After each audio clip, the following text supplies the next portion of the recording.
Bonjour. Bonjour, bonsoir, bonsoir, bonjour et bonne nouvelle année à tous. Bonne nouvelle année 2026. Nous y sommes arrivés, 2026. Nous n'avons pas eu d'écorchures sur le chemin, nous n'avons pas eu trop de croche-pieds et nous avons pu arriver ici en 2026. Donc, félicitations. Déjà, nous y sommes arrivés et en plus, non seulement félicitations pour avoir réussi à y arriver, sinon que, en plus d'avoir des désirs pour continuer. Ça, c'est quelque chose aussi qui est important, des désirs pour continuer. Donc, vous savez que ce direct, bien évidemment, c'est un direct qui s'appelle le Psychanalyse pour tous, c'est-à-dire que vous pouvez le partager sur vos réseaux, que ce direct est ouvert à tous et au plus on est nombreux, au plus on rigole. Donc, pour que plus de gens puissent participer et s'intéresser à la psychanalyse, comme vous savez, qui est quelque chose de passionnant. Quelque chose de passionnant et que c'est une information, Nathalie, bonsoir, c'est une information qui fait du bien à tout le monde. Alors, si vous voulez faire votre BA pour commencer l'année, ben, vous pouvez partager cette vidéo sur vos réseaux. Donc, bienvenue à tous, bonne nouvelle année à tous, et que les désirs de cette nouvelle année, ben, que nous puissions travailler pour les désirs de cette nouvelle année, parce que bien sûr, de prendre de bonnes résolutions en début d'année, c'est quelque chose après qu'il faut pouvoir maintenir. Et en général, avec ces chiffres, on exagère dans nos prévisions. Donc, ne soyons pas trop ambitieux. Ahmed, bonsoir. Eda, bonsoir. Sinon, on peut se proposer certaines choses et puis après travailler pour ces propositions, pour ces projets, les projets de 2026. Donc, euh, parce que dans les projets de 2026, vous avez des projets, vous savez ce que vous voulez de 2026. Vous avez fait votre liste de désirs. Bon, euh, donc, nous sommes Psychanalyse pour tous. Nous sommes arrivés au chapitre 13 de cette particularité que nous avions commencé donc en septembre en disant que la psychanalyse est révolutionnaire. La psychanalyse est révolutionnaire parce qu'elle travaille pour nous révolutionner, pour que chacun d'entre nous puisse faire le travail de se révolutionner. Il ne s'agit pas d'aller faire la révolution, cette grande révolution dont rêvent certains, c'est quelque chose d'impossible. C'est-à-dire que aujourd'hui, nous ne pouvons pas nous ne pouvons pas faire une révolution globale. Ce n'est pas possible, pour personne d'ailleurs. Et donc, ce qui va être intéressant, et c'est ce qu'on appelle, bonsoir Olivier, c'est ce qu'on appelle ce véritable voyage que l'on peut faire, c'est que chacun fasse sa propre psychanalyse. Ça, c'est le véritable voyage pour apprendre à se découvrir, et à grandir, à découvrir un petit peu ces facettes particulières que nous ne connaissons pas de nous-mêmes, ces désirs particuliers de chacun d'entre nous, donc, qui sont, et que nous nous cachons à nous-mêmes. C'est pour ça que nous avons besoin d'un psychanalyste, parce que ce sont des choses que nous nous cachons à nous-mêmes, donc nous avons besoin de l'aide de quelqu'un qui va nous aider à mieux voir ce qui nous arrive, Mais pour ça, ben, bien évidemment, il faut faire un travail, parce que rien ne se fait sans travail. Rien ne se fait sans travail. Rien. Chez l'être humain, tout à une activité. Et ce qui est intéressant quand on parle de travail, rappelez-vous, c'est que en psychanalyse, quand on parle de travail, on parle de ce travail psychique qui est nécessaire, hein, et qui participe dans tout, non? De la même façon que notre cœur va nous accompagner toute notre vie avec son battement régulier ou moins régulier, accéléré ou plus lent, il va dixième année, Sylvain dire. Et bonsoir Hakim. Euh, donc, il va nous accompagner toute notre vie. Ben, ce travail que fait le cœur, on peut penser que l'appareil psychique est un instrument beaucoup plus complexe, travaille aussi. Non, on va nous accompagner toute notre vie. D'ailleurs, c'est un petit peu de ça dont nous allons parler aujourd'hui. C'est-à-dire qu'aujourd'hui, nous allons continuer donc ce livre de Menassa qui s'appelle cette conférence à Cuba. Et nous allons voir un petit peu nous allons voir un petit peu, nous allons continuer, parce que nous avions vu un petit peu le début de l'interprétation des rêves. Non, nous avions commencé à voir l'interprétation des rêves avec le rêve de Irma et avec la conclusion de Freud, principalement, qui vient nous dire que dans tous les rêves, après l'interprétation, il y a une réalisation de désir. Et on dit après l'interprétation, c'est-à-dire que l'interprétation est nécessaire pour pouvoir savoir de quel désir il s'agit, que c'est un mécanisme, donc que l'appareil psychique fonctionne toujours par rapport à bonsoir, il fonctionne toujours en relation avec ce désir. Mais si on veut savoir de quel désir il s'agit ou qu'est-ce qui est en jeu dans ce désir, ben bien évidemment, il va falloir se psychanalyser. Donc, on avait vu un petit peu le rêve d'Irma et cette conclusion de Freud, donc, qui disait que tous les rêves sont une réalisation de désir. Et il va continuer, Christiane, bonne année, merci à vous aussi. Et il va donc continuer à nous parler de ce désir, parce qu'il découvre le désir psychique, pas le désir de je désire prendre une petite bière ce soir. Non, il fait référence au désir, Simon, bonsoir, il fait référence au désir psychique, à ce moteur qui fonctionne en nous et d'ailleurs qui est tellement important, on va dire, Néléa, bonsoir, qui est tellement important puisqu'en fait c'est ce moteur dont Freud nous dit qu'en fait on mourra quand on cessera de désirer. C'est-à-dire que notre désir, c'est notre moteur. Notre moteur. Si notre moteur s'arrête, hein, il n'y a plus de sujet. Donc, d'où l'importance de ce désir. Et c'est au début de l'interprétation des rêves que Freud va souligner dès le départ donc l'importance de ce désir. Mais avant de continuer sur cette importance du désir, dans les rêves principalement, puisque nous sommes dans l'interprétation des rêves, nous allons souligner ce que Menassa rapporte un petit peu dans ce livre. Il dit qu'il il voulait mettre en relief, on va dire, l'idée que l'être humain, cet être humain que nous sommes tous, est un être subtil, que nous sommes des êtres subtils. Et pourquoi il dit que nous sommes des êtres subtils? Il dit que nous sommes des êtres subtils parce que nous sommes conscients et inconscients. Vous vous rappelez la fois dernière, quand y a eu une publication que j'ai postée, je crois, l'année dernière ou au mois de décembre, où j'ai dit que quand quelqu'un se psychanalyse, ça se voit, quelqu'un qui est psychanalysé, qui est en psychanalyse, ça se voit. Pourquoi? Parce que c'est quelqu'un qui va reconnaître ouvertement cette double vie.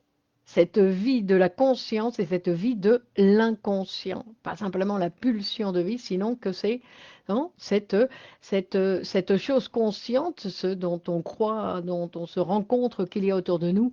Et après, il y a cet inconscient, c'est-à-dire tout ce que nous sommes capables de capter. Donc, Freud nous dit que l'inconscient a une capacité de capter bien plus ample que la conscience. C'est pour ça que pouvoir laisser vivre notre inconscient, pouvoir nous laisser vivre, nous laisser improviser, c'est quelque chose qui est et qui va enrichir évidemment notre vie. dans le sens où nous allons pouvoir découvrir plus de choses. Donc nous sommes des êtres subtils parce que nous sommes conscients et inconscients. C'est-à-dire que si nous n'étions que conscients, ben, nous n'aurions pas cette subtilité. Hein. Et que Freud, en 1911, parmi les grandes découvertes, parce qu'il commence par l'interprétation des rêves pour montrer que nous désirons tous, pour montrer comment fonctionne l'appareil dans l'interprétation des rêves, il va, non, je vous le rappelle, il va nous dire, voilà, je prends les rêves pas parce que les rêves m'intéressent, pas parce que la psychanalyse, comme on dit certains Français, c'est la science des rêves, pas du tout. Ce n'est pas la science des rêves, loin de là, ou beaucoup plus loin de là, dans le sens où il prend le rêve au lieu de prendre un symptôme, parce que ce qu'il va nous montrer, c'est que pour fabriquer un symptôme, l'appareil psychique utilise les mêmes mécanismes que pour fabriquer un rêve. Alors il dit, pour éviter qu'on me critique en disant oui, mais tu parles des malades, tu parles à partir des symptômes, donc ce que tu nous dis, il a dit d'accord, donc je vais prendre les rêves, comme ça on ne pourra pas me critiquer puisque tout le monde rêve. Bonsoir Francis. Non, tout le monde rêve, donc on ne va pas pouvoir me critiquer. Ça n'a pas empêché, bien évidemment. Mais disons que ce qui est intéressant aussi, c'est qu'il nous dit, regardez, rêver, ce n'est pas un symptôme. Ben, il dit c'est un symptôme dans le sens où c'est un symptôme dans le sens où il utilise les mêmes mécanismes pour le rêve que pour le symptôme. Non, qu'il y a dans les deux cas, il y a la régression, dans les deux cas, il y a la répression, il y a le même désir sexuel infantile réprimé qui rentre en jeu. Donc, il dit que c'est la même chose de fabriquer un symptôme, pas tous les symptômes, non, les symptômes des névroses de transfert, c'est-à-dire de la phobie, de l'hystérie, de la névrose obsessionnelle. Et donc, il dit que ce qui est en jeu dans les deux cas, non, ce sont les mêmes mécanismes. C'est pour ça qu'il va nous parler des rêves. Et après, 11 ans après l'interprétation des rêves, c'est quand il va amener, après, donc, parce que dans l'interprétation des rêves, il va nous parler du principe de plaisir comme le premier principe qui fait fonctionner l'appareil, on va dire.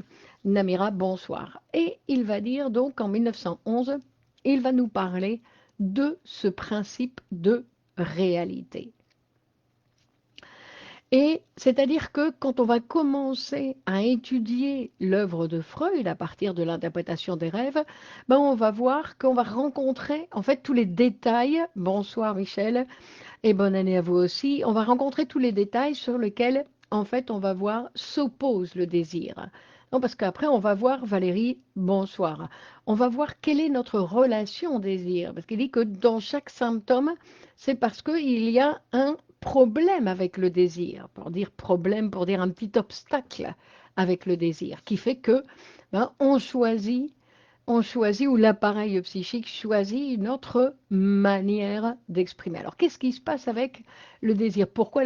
Comment l'appareil va pouvoir collaborer en fait avec le désir pour que le désir puisse être réalisé et de la manière qui convient le mieux, parce que ce dont il s'agit, c'est ça, c'est de pouvoir réaliser ses désirs.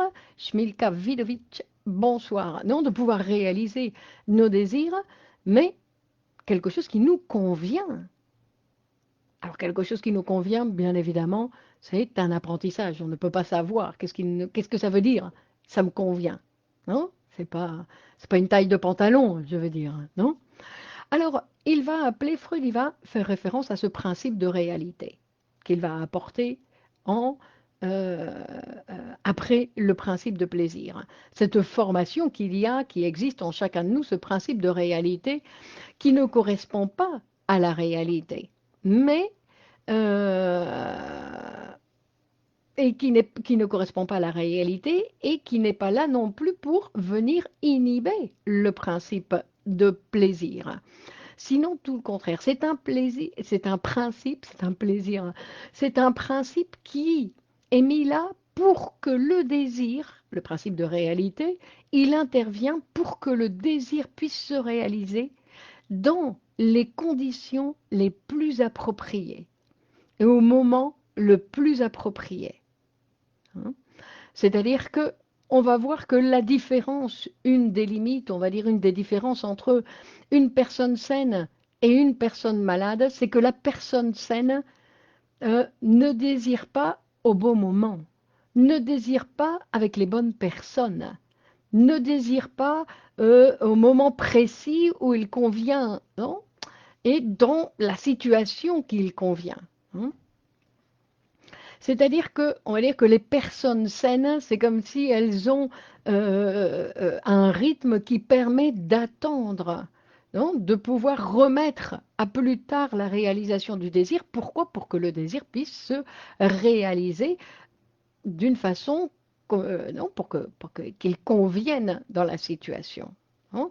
Par exemple, on donne souvent les exemples avec les enfants, les enfants qui veulent tout de suite. Donc, ils réclament et qu'ils veulent absolument tout de suite, qu'il va falloir qu'ils apprennent à remettre à plus tard la réalisation du désir. Et d'ailleurs, Freud il va préciser, il va dire, les désirs qui sont dont on obtient la satisfaction après un travail, parce que quand on doit attendre, ça veut dire qu'il y a un travail à faire pour la réalisation de ce désir. Après, c'est beaucoup plus satisfaisant que si on obtient une satisfaction immédiate. Hein, la satisfaction immédiate, c'est la satisfaction, on va dire, infantile. Je le veux tout de suite, je demande un bonbon et je veux tout de suite le bonbon. Par contre, si je dois faire un travail pour obtenir ce bonbon, ben, le bonbon va être hein, bien plus délicieux. Ben, bonsoir, bien plus délicieux si on fait tous les pas nécessaires pour l'obtenir. Céline, bonsoir. Les conditions les plus appropriées sont difficiles à définir. Bah, disons que c'est quelque chose qu'on apprend, non? Et qu'on apprend d'une façon, on va dire, un peu inconsciente, parce qu'il ne s'agit pas, bien évidemment, de calculer. De temps en temps, c'est nécessaire de s'arrêter et de se poser la question, qu'est-ce qui me convient le mieux? De partir par là ou de partir par là? C'est vrai. Hein. Mais normalement, c'est quelque chose que on doit apprendre et incorporer pour que on, on puisse le faire de manière, on va dire, de manière naturelle, même si de naturel il n'y a rien. Non, Magali, bonsoir. Et donc c'est ça qui va être intéressant, c'est de pouvoir apprendre ça pour que chacun après on puisse savoir qu'est-ce qui me convient de faire et que instinctivement, facilement, sans que j'ai à trop me poser de questions, je puisse trouver le chemin, on va dire Fatma bonsoir, de ce qui me convient et de ce qui est le plus approprié pour moi. Donc, le principe de réalité ne s'oppose pas au principe de plaisir. Ça, c'est quelque chose qui est important. Il va travailler en parallèle. Que ce n'est pas que le principe de réalité dit renoncer au plaisir parce que la réalité est là. Non. Donc, c'est quelque chose qui va venir régler en fait le principe de plaisir, qui va permettre cette régulation aussi de la satisfaction du désir. Myriam, bonsoir. L'attente fait partie du plaisir, si vous voulez. Donc, et c'est ça qui rend aussi l'être humain subtil. Hein, c'est qu'il est composé par ce désir. Et que ce désir, c'est quelque chose qui est très important, parce que ce que Freud aussi, est-ce que la patience permet plus le fantasme que l'action? La patience, ça ne veut pas dire fantasmer, hein. Ce sont deux choses différentes. Hein. Il ne s'agit pas de... Quelle différence entre désir et décision? C'est très bien, Olivier. On y arrive. Parce que ce que va nous dire Freud dans l'interprétation des rêves, alors là, je vais en embêter quelques-uns, c'est que le désir se réalise toujours au présent. C'est ce qu'il va nous dire, non? Quand il dit dans les rêves, il n'existe pas de subjonctif. Dans les rêves, le désir se réalise. Quand il va nous parler justement dans ce chapitre, ce deuxième chapitre de l'interprétation des rêves, où il va prendre des exemples de rêves d'enfants, parce qu'il dit les rêves d'enfants, ils sont moins passés par le travail de la censure. Donc on voit plus clairement ce qu'ils veulent. Et en fait, ce qu'ils ont désiré dans la journée, ben, la nuit, ils rêvent qu'ils le réalisent. Non? Ou comme dans le rêve de Irma, où Freud y commence, il raconte dans les idées latentes, hein, dans les idées, le matériel avant, où il dit il est prévu qu'on fête l'anniversaire de ma femme et j'espère qu'il y a beaucoup de monde qui viendra, il dit. Et dans son rêve, ben, il est chez lui, c'est l'anniversaire de sa femme et il y a beaucoup de monde. Donc il va nous dire, voilà, c'est ça. Dans les rêves, c'est ce qui se passe, mais il dit, mais dans la vie du sujet aussi. Le désir, il se réalise au présent. Ne pas tolérer le principe de réalité ne peut-il pas être une immaturité affective? On peut parler de ça, puisque, non, effectivement, en fait, puisque, Marie-Laure, bonsoir, non, puisqu'il s'agit d'apprendre à attendre, entre autres, entre autres. Et c'est-à-dire que à chaque fois que le désir, c'est-à-dire que le désir doit participer à ce que je fais. Si moi je suis en train de parler avec vous et que mon désir il est ailleurs, ben mon discours va être troublé par de nombreux lapsus ou par des oublis, ça va se voir que mon désir n'est pas là où il faut. Et ça, c'est ce qui nous arrive à tous. Je veux dire, à un moment donné, on peut ne pas, notre désir peut ne pas nous accompagner, il peut être ailleurs, non? Alors que nous, on est là et notre désir, il est ailleurs. Et donc, du coup, on voit que, bien évidemment, ça ne fonctionne pas correctement. Et c'est-à-dire que mon désir doit être là, c'est-à-dire mon désir de faire ce que je dois faire. Parce que quand je dis le désir ne pas être là, c'est-à-dire que si j'ai envie d'autre chose et que ce désir est plus fort que ce que je dois faire, bah pareil, ça va se voir, non? Alors,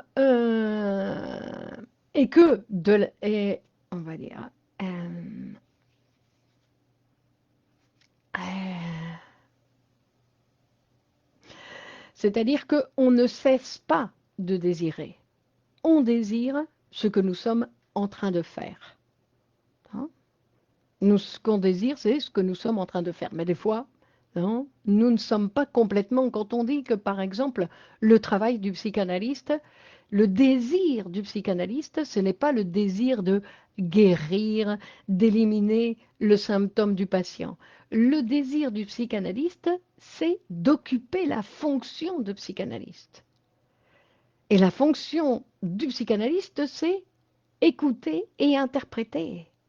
C'est pas vouloir guérir. Non, ça ne correspond pas au travail du psychanalyste. Peut-on avoir des désirs contradictoires? Bien sûr, Céline, on peut avoir des désirs contradictoires. Bien sûr. Et donc, vous voyez, il y a... Non? Parce que c'est pour ça que l'histoire du désir, c'est quelque chose qui est particulier, parce que bien évidemment que nous avons des désirs contradictoires. Des désirs ambigus, des désirs contradictoires, des désirs, mais c'est surtout des désirs que l'on ne reconnaît pas, parce que ce qui se passe, c'est que quand on ne reconnaît pas certains désirs, quand on va réprimer certains désirs, quand on ne veut rien savoir de certains désirs, ben, bien évidemment, ça va produire, non, parce qu'en fait, ça va produire des troubles dans la vie du sujet. Hein. Euh, Donc, c'est-à-dire que quand nous allons rentrer dans le deuxième chapitre de l'interprétation des rêves, qui s'appelle Le rêve est une réalisation de désir. Donc, nous venons du premier chapitre qui s'appelle la méthode d'interprétation. Maintenant, nous commençons par Le rêve est une réalisation de désir. Donc, d'un côté, il va réaffirmer la thèse qu'il avait présentée à la fin du chapitre antérieur, que le rêve a un sens et que son sens, c'est la réalisation d'un désir après l'interprétation. Donc là, il va commencer ce nouveau chapitre en redéfinissant d'une certaine façon la thèse et où il va préciser, on va dire, l'altérité de l'être humain, de cette altérité.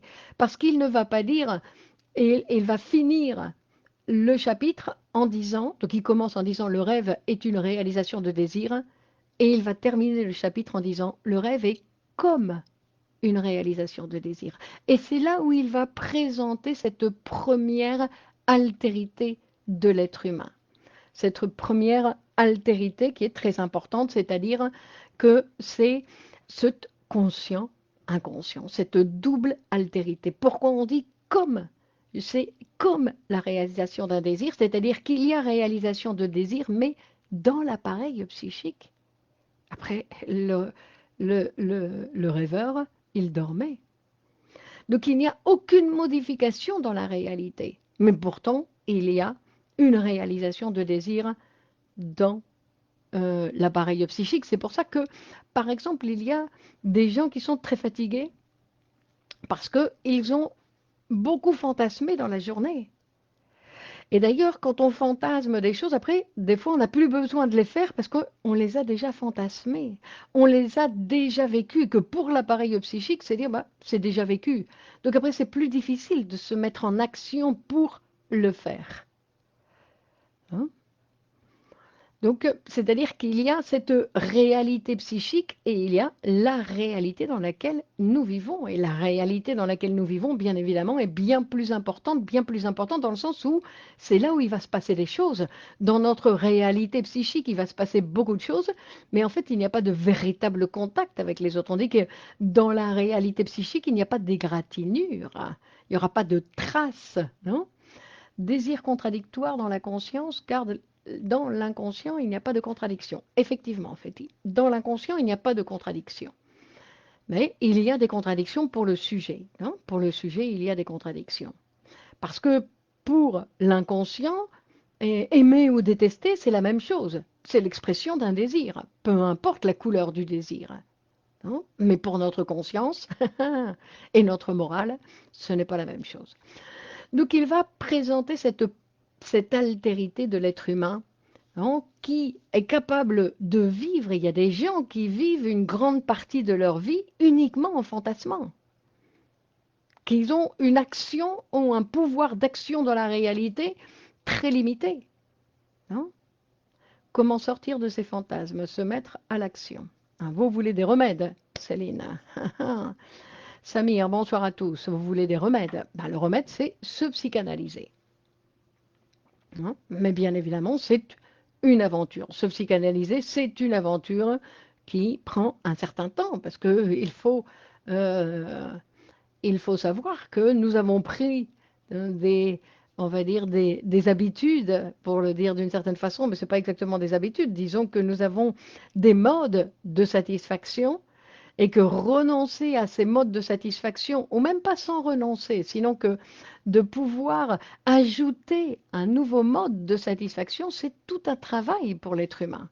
Hein. Il faut savoir que l'être humain, il a toute une force, une énergie qui va s'opposer au changement.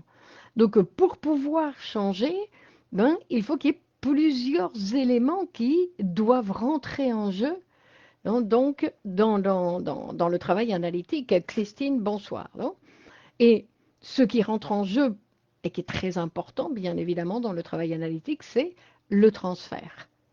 C'est que sans transfert, bien évidemment, il n'y a pas de modification possible. Si le transfert dans une analyse n'est pas établi, la, la modification n'est pas possible. D'ailleurs, des fois, c'est ce qui se passe. Non, il y a des gens qui disent, oui, je me suis analysé autant d'années, mais, donc je me suis analysé autant d'années, mais le transfert n'a pas été établi, non, par exemple. Merci Christine, à vous aussi, meilleurs vœux. Et quand, donc on va dire le comme réalisé, hein, que va nous dire Freud, que le rêve a un sens et c'est comme une réalisation de désir, c'est-à-dire qu'il y a une réalité où le sujet va se retrouver face à cet autre semblable et une réalité psychique où le sujet va se retrouver avec cet autre, non, qu'on dit avec le grand A, c'est-à-dire avec l'autre de l'inconscient. Donc vous voyez, ce sont deux réalités complètement différentes. Bon. Donc quand on dit que le sujet on pâtit d'une double altérité, d'une altérité sociale et d'une altérité psychique, c'est comme réalisé. Hein. Et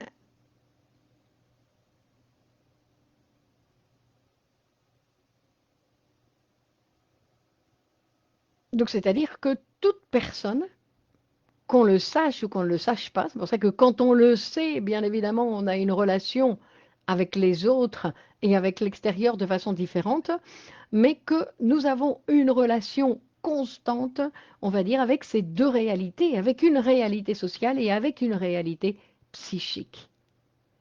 Donc nous vivons dans cette altérité constamment, dans une double vie. En fait, nous avons une double vie. Non, je suis infidèle dans ma vie psychique, mais dans ma réalité sociale, non. Par exemple, hein, c'est une possibilité. Cécile dit, faut-il que le transfert soit liquidé en analyse ou le seul fait qu'il soit fait mouvement? On va dire, Cécile, moi je comprends le transfert comme une sorte de plaque qui va permettre la relation, enfin qui va permettre le mouvement des mobilisations psychiques. Donc, il faut qu'il y ait un transfert pour que le patient écoute la phrase que je vais lui dire. Parce que j'ai beau faire une super interprétation, si la relation n'est pas établie, même s'il dit «Ah oui, vous avez raison», ça n'a pas d'effet. Donc c'est pour ça que c'est une plaque qui va permettre le transfert de l'énergie.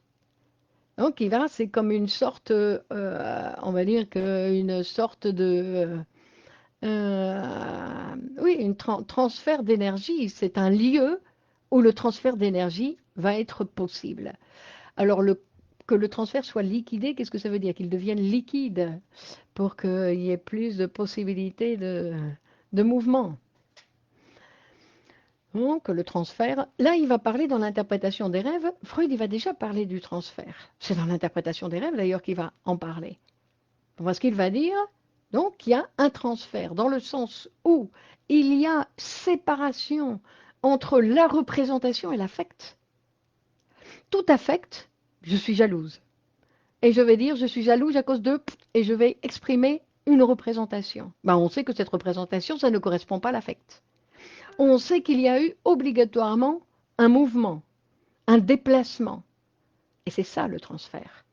Il y a eu d'une représentation à une autre, c'est-à-dire une représentation qui n'était pas tolérable sur le sujet, pour le sujet, c'est déplacé une représentation tolérable, mais toujours avec le même affect. Donc, j'ai peur, non, de toutes les couleurs de l'affect. Je suis angoissée. Bonsoir, Marouane. C'est ce qui fait que ça prend sens chez le patient. Ça fait qu'il va pouvoir écouter. C'est-à-dire qu'il va pouvoir écouter. C'est pas que ça prend sens, parce qu'il n'y a pas besoin du sens. Non, c'est pour ça que même s'il ne comprend pas ce qui se passe, de toute façon, si vous êtes en analyse, vous ne savez pas ce qui se passe. Vous dites, tiens, avant je faisais ça, maintenant je ne le fais plus. Pourquoi? Je ne sais pas. Amira, bonsoir. Et si vous le savez, c'est erroné. Si vous croyez le savoir, non, c'est erroné, parce qu'en fait, on ne sait pas par où est passée la mobilisation. On ne sait pas. Après, on dit, oui, quand il m'a dit ça, mais est-ce que c'est vrai? Nous n'avons pas la preuve. Des fois, nous sommes impactés par la phrase du psychanalyste et nous disons waouh, mais est-ce que ça va me modifier ça? Où passe la modification? Par où passe la modification? Nous ne le savons pas. Non, et c'est pour ça que non, on va voir que pour Freud, un psychanalyste, c'est bien évidemment quelqu'un qui va écouter cette double altérité. C'est-à-dire qu'il va se rendre compte qu'il y a un discours qui est conscient et que derrière ce discours conscient, il y a une autre relation que le sujet a avec avec son appareil psychique, on va dire. Non, et donc dans ce chapitre, pour montrer que le rêve, puisqu'il va continuer, montrer que le rêve est donc comme une réalisation de désir, il va donc travailler les rêves infantiles. Les rêves infantiles où il va prendre des exemples des enfants qui l'entouraient, donc à une époque où il partait en vacances, donc avec ses enfants. Et il dit d'ailleurs, il va prendre un rêve d'Anna Freud, qui, quand elle était toute petite, où on lui dit qu'en fait, on lui a interdit de manger les fraises pendant la journée. On ne sait pas, mais on en voit les résultats après coup dans notre vie. Exactement, Christine. Mais on ne sait pas par où c'est passé, on ne sait pas ce qui s'est passé, on ne sait pas ce qu'on a écouté. Parce que des fois, le psychanalyste, il fait et ça fonctionne comme interprétation. Non, quand on dit que les psychanalystes font ah ah, et ça fonctionne comme interprétation. quand c'est écouté, quand c'est dit au bon moment, quand c'est... Il y a toute une articulation qui doit permettre. Et que pour de la part du patient, après, est-ce que ça a à voir avec la vérité du patient? Bien évidemment, hein, que quand l'interprétation tombe juste, on va dire, c'est en relation avec la vérité du patient. Mais la vérité, ça dure un instant. Et on dit que on interprète le patient et c'est à ce moment-là qu'il y a une vérité. Mais une fois qu'on lui a dit, ça se transforme. Ça devient autre chose, c'est plus une vérité. Je ne peux pas l'attraper en disant, voilà, non, comme font certains en disant, mon psychanalyste m'a dit que j'étais comme ça. Boum. Alors, du coup, il se met cette étiquette. Non, une fois qu'il me l'a dit, j'ai cessé d'être ça. Puisqu'il me l'a dit, maintenant je le sais. Donc, c'est plus la même chose. Il y a tout de suite une transformation. Les rêves, ce n'est pas le retour du refoulé. Dans les rêves, il y a le retour à l'enfance, on va dire. Écoutez ce que l'analysant dit qu'il ne dit pas. Ou qu'il dit. Des fois, c'est ce qu'il dit, Pascal, non? Que c'est difficile de dire, parce que c'est écouter. Oui, effectivement, on va écouter cet inconscient. Oui, vous avez raison, c'est ce que je viens de dire, pardon. Amira, est-ce que le fait de rêver élimine le désir une fois pour toutes? Ben non, bien évidemment. Le désir, c'est le moteur. On va jamais l'éliminer. On l'élimine quand on meurt. Ou c'est parce qu'on élimine le désir qu'on va mourir. Donc, bien évidemment, non. Le fait de rêver, non, ça veut dire qu'on est des êtres désirants, qu'on continue à désirer. Et avec les transferts négatifs, ça c'est la couleur du transfert. Non, ça c'est... on s'en fout la couleur du transfert. Donc ça peut être désagréable ou ça peut être un peu plus difficile quand il y a un transfert négatif de la part, non, pour le psychanalyste. Mais c'est, on va dire que c'est autant un obstacle, un transfert négatif qu'un transfert positif. Dans les deux cas, c'est une exagération, on va dire. Et toutes les exagérations, en fait, font obstacle au travail analytique. Le savoir inconscient n'a rien à voir avec le conscient. Et parfois, les analysants ont peur de ce savoir. Et les psychanalystes aussi, Alice. Et les psychanalystes aussi. Non, parce que je veux dire que c'est, il y a comme une tendance de l'appareil. C'est pour ça que ce n'est pas quelque chose qui appartient à l'analysant. C'est notre appareil. Notre appareil se défend de ce matériel inconscient. Pourquoi? Parce que dans ce matériel inconscient, il y a une partie du matériel qui a été refoulée dont je ne veux rien savoir. Peut-on changer de désir ou existe-t-il de la surdétermination? Donc il existe de la surdétermination, Céline, mais on peut modifier la surdétermination. Dans une analyse, on va modifier la surdétermination. Peut-il y avoir un profil, après plusieurs interprétations qui ont fait mouche, qui se dessine du patient? Je ne comprends pas bien. Peut-il y avoir un profil, après plusieurs terrains qui ont fait mouche? Je ne comprends pas. Donc, il n'y a pas un profil fixe. Non, on dit d'ailleurs que le patient, à chaque séance, il est différent. Même si des fois, on a l'impression qu'il est toujours le même. Non, non, il est chaque fois différent. Eh bien, c'est toujours, on doit penser. Non, mais là, ça, il nous disait, on ne doit jamais attendre quand on va ouvrir la porte ou quand commence la séance, on n'attend pas le patient, machin truc bidule. Non, on attend un patient. On verra bien qui va se présenter. Donc, rappelez-vous ce que je vous avais dit la fois dernière, ou je crois que je vous en avais parlé, un aphorisme de Ménassa qui dit « Il ne me laisse pas grandir, il me maintient dans des phrases antérieures. » Donc si je continue à le penser comme la dernière fois qu'il est venu en séance, non, la dernière fois qu'il est venu en séance, maintenant il est nouveau. Parce qu'il a eu sa séance. Il est nouveau, c'est un nouveau patient. Donc je ne dois pas me laisser prendre par cette apparence où il marche de la même manière. Non, ça c'est une apparence. Moi j'écoute, non?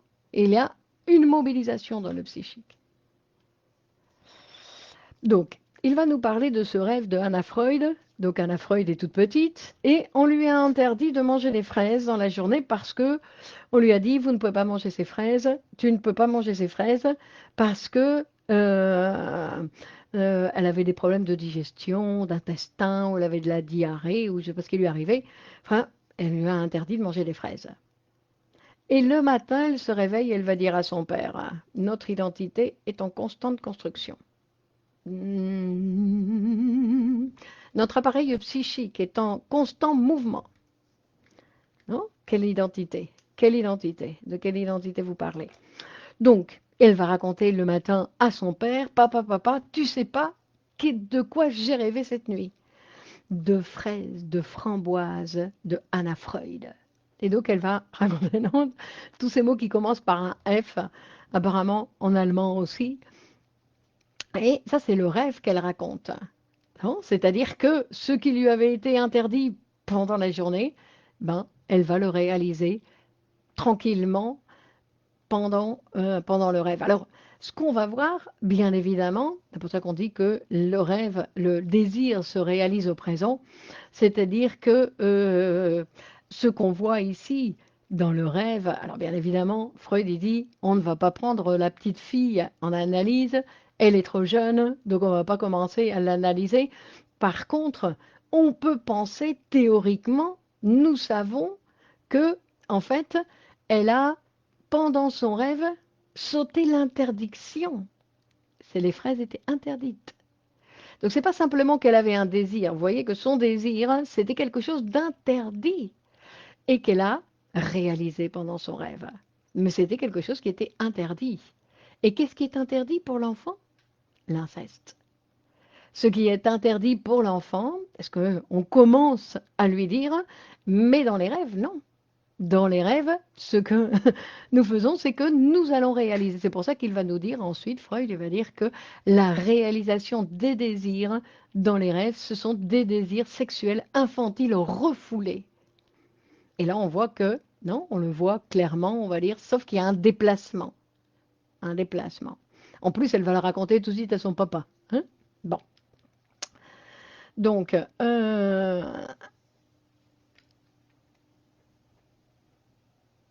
donc, ok.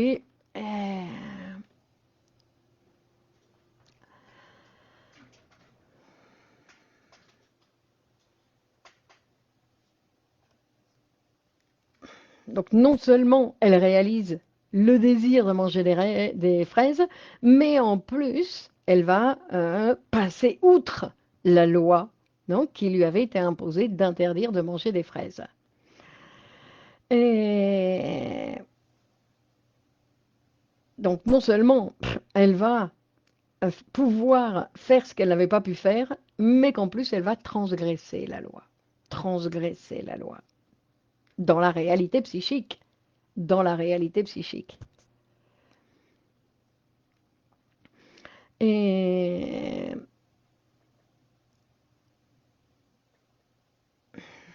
et que transgresser la loi dans l'appareil psychique, c'est toujours en relation avec l'interdiction de l'inceste.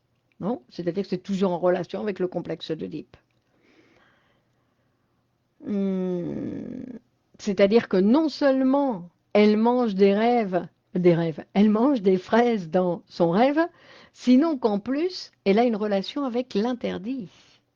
Hein, ça, c'est intéressant. Elle a une relation avec l'interdit dans son rêve. Hein. Et donc, la vraie réalisation, le vrai désir, ce serait ça, ce serait ce désir inconscient. Hein, et pas le désir de manger les fraises. Ça, c'est un déplacement, le désir de manger les fraises. Donc,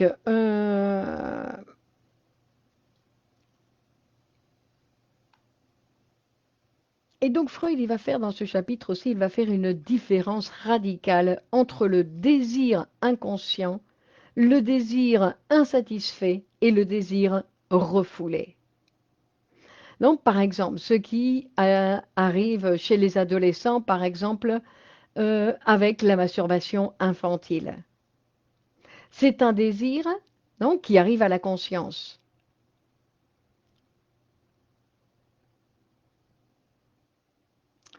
On va dire, attendez, non. Avons-nous tous le désir de l'interdit?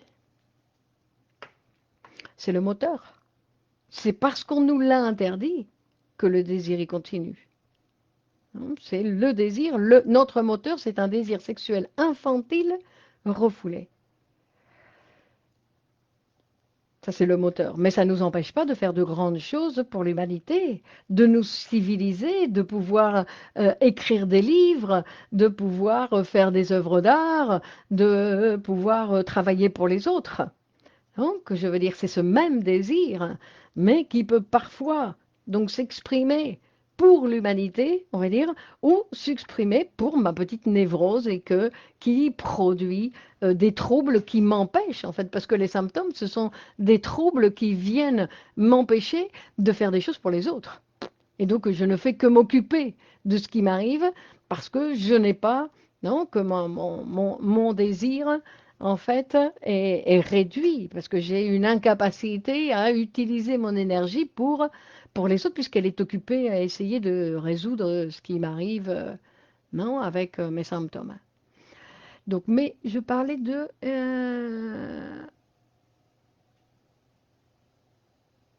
quand on parlait de la sexualité, de la masturbation chez l'adolescent, c'est-à-dire qu'il y a une masturbation infantile, d'ailleurs il y a différents types de masturbation. Ça, c'est ce qu'on va voir dans le cours qu'on va commencer dimanche. Dimanche, on commence un nouveau cours qui s'appelle Apport à la clinique psychanalytique, que je vous recommande tous, c'est-à-dire où nous allons voir justement, on va faire référence à la masturbation parce qu'on va faire référence à l'addiction, à notre position d'addict, non? Parce que nous sommes tous plus ou moins addicts. Et donc nous allons parler de notre position d'addict. Nous allons aussi parler de notre position d'envieux. D'envieux, c'est-à-dire comment fonctionne l'envie. Pourquoi aussi nous sommes tous envieux? Parce que ce sont des situations qui nous touchent tous. Donc ce n'est pas quelque chose où on va dire non, moi je ne suis pas envieux. Celui qui le nie, on dit, c'est celui qui, hein, rejette cette idée, mais pourtant c'est quelque chose qui le touche aussi. Et donc c'est intéressant de voir comment l'envie est en relation donc avec la pulsion scopique. Et ensuite, encore, on va continuer à travailler l'écoute, donc pour continuer à limer, on va dire d'une certaine façon, nos préjugés qui nous empêchent d'écouter correctement. Donc je vous invite à vous inscrire à ce cours du dimanche que vous pouvez voir à 17 heures en direct ou que vous pouvez voir en différé à l'heure qui vous conviendrait, le jour qui vous conviendra. Le désir de l'interdit est-il lié à la culpabilité? Non, la culpabilité est liée au désir de l'interdit. Marion, bonsoir Clément, j'ai une question. Les personnes qui ne sont pas en analyse peuvent-elles avoir elles aussi ces mouvements psychiques? Par exemple, au contact d'autres êtres humains ou au contact de personnes en analyse, par exemple, et de ce fait évoluer psychiquement. Tout cela de manière tout à fait inconsciente, bien évidemment. Non, parce qu'en fait, la psychanalyse, elle fonctionne, Marion, parce qu'il y a un pacte. Non seulement il y a un transfert qui va être le terrain sur lequel va se jouer, alors c'est vrai que les transferts existent dans toutes nos relations sociales, mais dans les autres relations, on ne sait pas comment, par où ça passe, ni ce qui se passe, ni rien, il n'y a personne qui le pense. Par contre, dans une situation psychanalytique, il y a quelqu'un qui le pense, et en plus, il y a un pacte. Il y a un pacte particulier qui fait que ce n'est pas n'importe quoi une psychanalyse.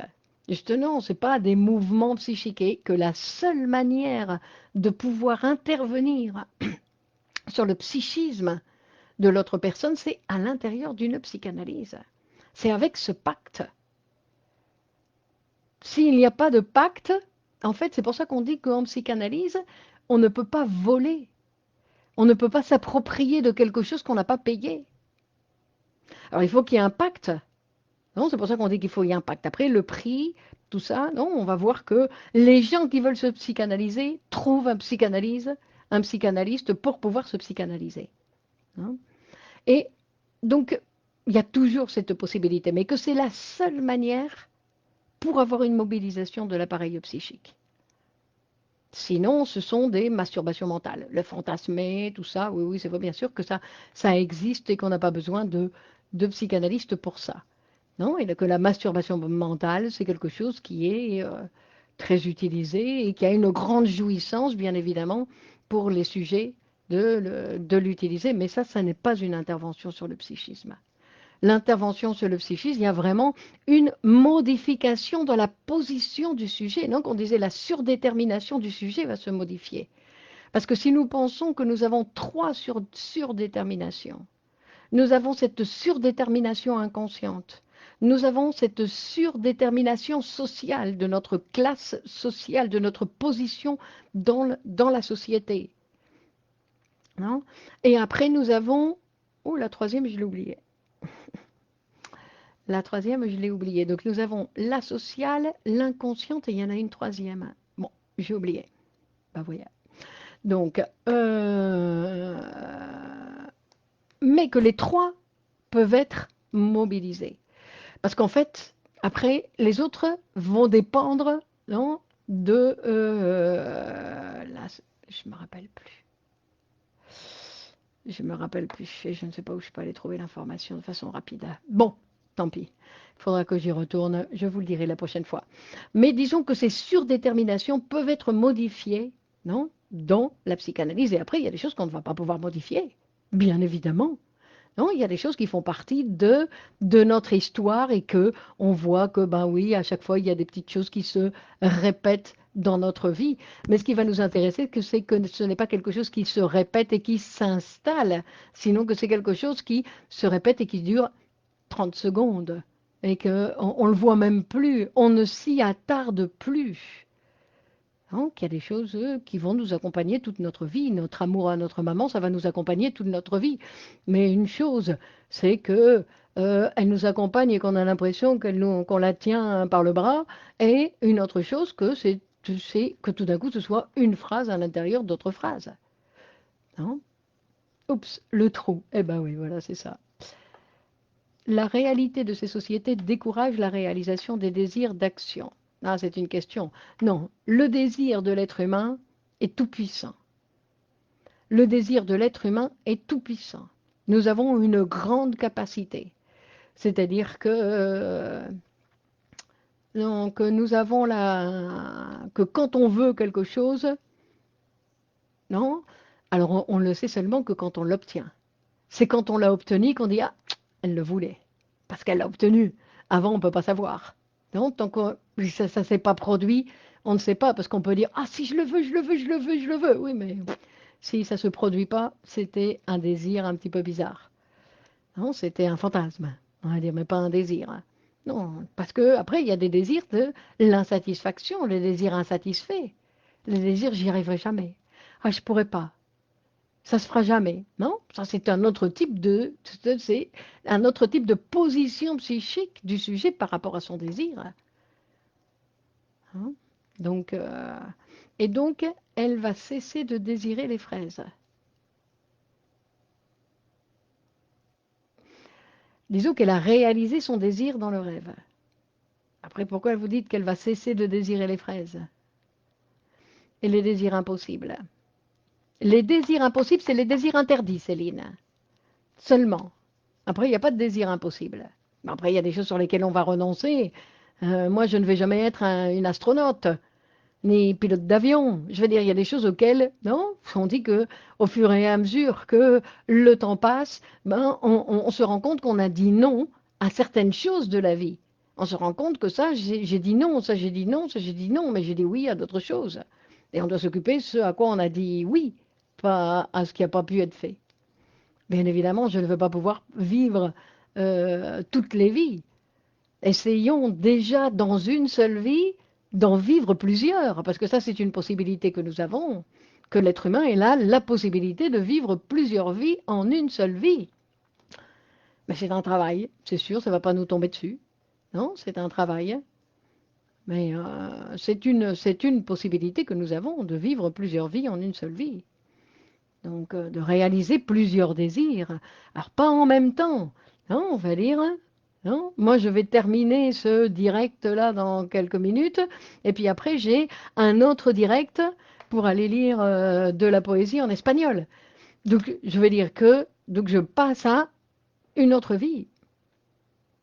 Cécile, qu'est-ce que ça veut dire alors de traverser son fantasme, se mettre en mouvement? Je ne sais pas ce que ça veut dire traverser son fantasme.